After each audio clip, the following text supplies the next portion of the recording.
سيقولون ثلاثة رابعهم كلبهم ويقولون خمسة سادسهم كلبهم رجما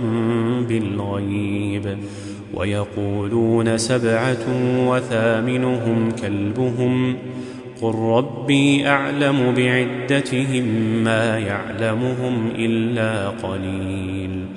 فلا تمار فيهم إلا مراء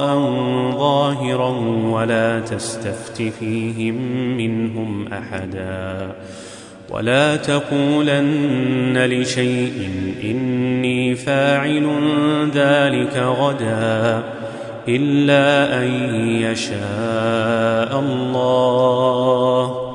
واذكر ربك إذا نسيت وقل عسى أن يهديني ربي لأقرب من هذا رشدا.